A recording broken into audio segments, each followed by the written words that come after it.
Support us with a subscription. The stories will come more often. Enjoy watching. She divorced him for being a nobody, then dared to invite him to her wedding to a millionaire. What she didn't know, he had just become richer than both of them combined. When he showed up, the entire room stopped breathing. What followed wasn't just revenge, it was a masterclass in karma.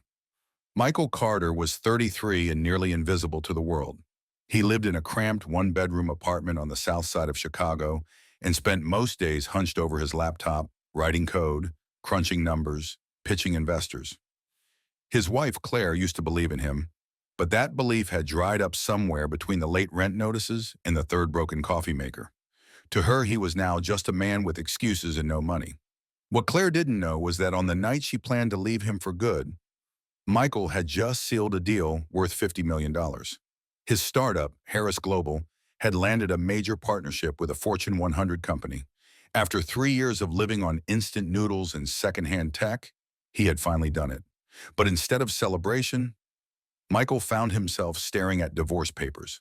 The front door slammed. Claire's heels hit the floor like a warning. She didn't even look at him before tossing the manila envelope on the table. "I can't do this anymore," she said, arms crossed like a closing argument. "5 years of waiting for you to make it. You're still talking about the future while I'm stuck in this miserable present." Michael blinked, still processing. "Claire, listen." "No," she snapped, cutting him off. "You're not a husband. You're a liability. I met someone. His name is David Richardson. He owns Richardson Holdings. He's everything you're not. Successful, respected, powerful." He couldn't speak. The words didn't register. "I've been seeing him for 6 months," she added coldly. "He asked me to marry him. I said yes." The room seemed to tilt. Michael felt 1,000 responses crashing into each other. Anger, disbelief, sorrow. But all he managed was, "When were you going to tell me?" "Now," she shrugged. "And just so you know, we're flying to Paris next week. First class, 5-star hotels. You know, the kind of life you always promised but never delivered." She waited for a reaction. Tears, rage, a breakdown. Michael gave her none of it. Instead, he looked at the envelope. He didn't need to open it to know what was inside. He signed the divorce papers, slid them back across the table, and stood up. She hesitated, almost surprised by how easy it was. "I'll send movers tomorrow." And with that, she walked out of his life. Michael stood alone in silence. Not because he was weak, but because he understood something she didn't. He didn't need to tell her he had just become a multimillionaire. He didn't need to prove her wrong in that moment. The truth would come to her in time, and when it did, it would come like a wrecking ball. Claire's betrayal didn't destroy him. It focused him. By the time the sun rose, Michael had already hired a legal team, a financial advisor, and a PR strategist. Claire's departure didn't mark his downfall. It triggered the launch of something much bigger. She thought she was leaving a man who would never succeed. She had just walked away from the next king of the tech world, and she'd lived to regret it. Claire left without ever looking back. Within days, her social media became a billboard for her new life. Trips to Paris, dinners at exclusive clubs, and captions about finally being treated like a queen. Michael watched it all unfold with a quiet detachment. Not out of pain, he was done with pain, but as part of a long-term calculation. What she didn't realize was that while she was busy flaunting borrowed luxury, he was quietly building something unstoppable. Within 6 months, Harris Global went from startup to tech disruptor. Michael didn't just survive, he dominated. His software platform wasn't just a hit, it was a revolution. It automated systems that once required entire departments. Suddenly, every major firm wanted in. Contracts rolled in from hedge funds, media conglomerates, logistics giants. Michael didn't make noise. He made moves. He bought a modest headquarters on the edge of downtown, staffed it with the best minds he could hire, and avoided interviews. He wasn't chasing validation. He was building leverage. What gave him the edge? He remembered everything. Every insult, every dismissal, every time Claire called him a dreamer, every time she rolled her eyes when he talked about potential. He remembered how she never once asked what he was building. She just wanted the finished product, and now she was about to see it. But not from the inside. By the 9th month post-divorce, Michael's company had already absorbed 2 smaller competitors. One of them, quietly, was a direct supplier to Richardson Holdings, David's empire. The acquisition barely made headlines, but Michael knew what he was doing. With every share bought, every vendor absorbed, he was placing pressure on the very foundation of David's business. At month 11, Michael's legal team began buying shares of Richardson Holdings, slowly, strategically, through third parties and holding accounts. No red flags, no sudden market noise, just a gradual, relentless approach. He didn't want to destroy David publicly. He wanted him to feel it privately, where it hurt most, in the boardroom. Then, the twist he didn't expect, an envelope. His assistant dropped it on his desk one Thursday morning, puzzled by its elegance. Cream-colored cardstock, gold embossing, a handwritten note inside. It was a wedding invitation. Claire and David Richardson, and scrawled beneath the formal script, in Claire's unmistakable handwriting, "No hard feelings, Michael. Come see what a real wedding looks like. Maybe you'll finally understand success."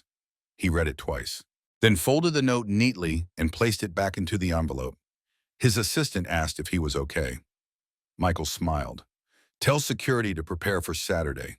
We're going to a wedding." Over the next 48 hours, Michael finalized the largest private stock purchase his team had prepared for.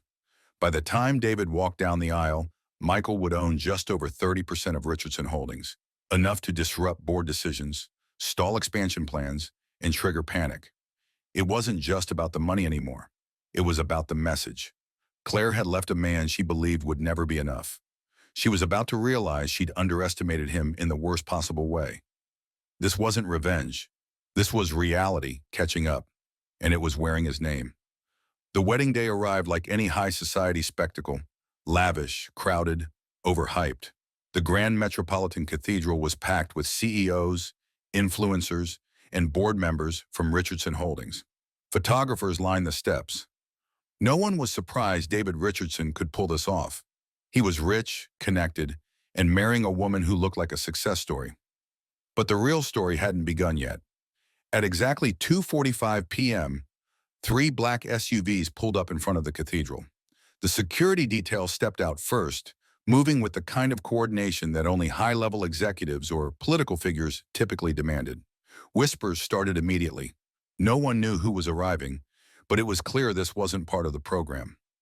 Then Michael stepped out. Most guests didn't recognize him at first. They remembered the old version, the one Claire had left. But this man moved with focus. He didn't need to announce himself. He was there to be seen, and more importantly, to be recognized. Inside, words spread like fire. David noticed the murmurs before he understood why they were happening. One of his groomsmen leaned over and muttered something that made his confident expression falter. He turned toward the entrance, just in time to see Michael walking down the aisle, flanked by security. A woman from the board whispered something. Another pulled out her phone and began typing rapidly. The room shifted from celebration to alertness. The wedding coordinator approached the altar, whispering nervously in David's ear. His face stiffened. He forced a smile, but his posture changed. He wasn't in control anymore, and he knew it. Michael signed the guest book. Just a name. Michael Carter, CEO, Harris Global Industries. For the Richardson board, that signature might as well have been a gunshot. They'd seen the reports. They'd watched Harris Global rise. Some had even received internal warnings. But none of them expected the man behind the threat to walk into their own CEO's wedding like he owned the place. And in many ways, he did. Upstairs, Claire was waiting in the bridal suite. She didn't know what was happening yet. The music started. Her cue arrived. She stepped out, smiling for the cameras, unaware that every eye was already watching someone else. When she saw Michael seated in the front row, her steps faltered. For a second, she thought it was a mistake, a hallucination. Then she saw the reaction around him, executives approaching, people whispering, heads turning. Her stomach dropped. By the time she reached the altar, David's expression was no longer confident. His vows came out mechanical, forced. His gaze kept drifting toward the crowd, toward Michael. Claire's turn came. Her voice cracked. The woman who had mocked Michael for being just a dreamer was now marrying a man whose business empire was being undermined at that very moment by the husband she left behind. The ceremony ended, but the mood had shifted. At the reception, the damage became visible. Guests lined up, not to congratulate the newlyweds, but to speak with Michael. Executives from firms Claire used to beg invitations from now waited to shake his hand. Business cards piled up in his jacket. The photographer couldn't keep up. It was no longer a wedding. It was a networking event. Michael didn't gloat. He didn't need to. His presence alone said enough. David noticed it too. His biggest investors were now speaking with the man threatening to dismantle his company from the inside. Every conversation Michael had at that reception was one David should have been having. And Claire? She stood in the corner, watching it all unfold, ignored by the very people she once used to climb the social ladder. This wasn't public humiliation. It was quiet erasure. Michael wasn't just successful. He was respected. The man she had left in a small apartment now held more power in that room than David ever would. Not because he was loud, but because he didn't need to be. The moment everyone realized who he was, the atmosphere changed permanently. Michael had walked in alone and left as the only person anyone would remember. By Monday morning, the aftermath of the wedding was already being felt, not in tabloids or social media feeds, but in boardrooms. Richardson Holdings stock dropped 12% by the end of the first trading day. Investors, having seen Michael Carter walk into the wedding with quiet authority, began asking questions. Why was the CEO of their most aggressive competitor attending as a guest? And more importantly, why was he receiving more attention than the groom? David's phone rang nonstop. Board members demanded emergency meetings. Some began floating terms like hostile takeover and loss of confidence. A few started pulling their support quietly. The man who had stolen Michael's wife was now watching his empire crumble, not from lawsuits or scandal, but from one strategic appearance. Michael never gave an interview. He didn't need to. The rumor mill did the work. Reports leaked that he had acquired nearly a third of Richardson Holdings shares through shell companies and quiet buyouts. There was talk of potential mergers, pressure from minority stakeholders, and growing fear that Richardson was no longer in control. And through it all, Michael stayed silent. The week after the wedding, Claire sent him a message. Just a single line. "Can we talk?" He didn't respond. She sent another one 2 days later, then a third. Finally, she asked to meet in person. Michael agreed, but not out of nostalgia. He wanted closure and clarity. They met at the rooftop bar of a hotel that overlooked downtown. It was the kind of place Claire used to dream about, where now she arrived early, nervous, trying to act composed. But Michael saw through it instantly. "I didn't expect any of this," she admitted. "You never told me what you were building." "You never asked," Michael replied. She paused, absorbing that. "I made a mistake," she said. "David isn't the man I thought he was, and I wasn't the person I wanted to be with you. But maybe things can be different now." Michael didn't raise his voice. He didn't scold or mock her. He just looked at her with the same calm clarity he carried into the wedding. "You didn't leave because I failed," he said. "You left because I hadn't succeeded fast enough to meet your expectations. You traded long-term commitment for short-term comfort. And now that comfort's falling apart." Claire looked away. She didn't argue, because there was nothing left to argue. "I just thought, maybe we could start over," she said quietly. Michael shook his head. "You want the version of me that survived what you walked away from. But that version doesn't come with a reset button." He stood up, ready to leave. She looked at him, desperate for something to hold on to.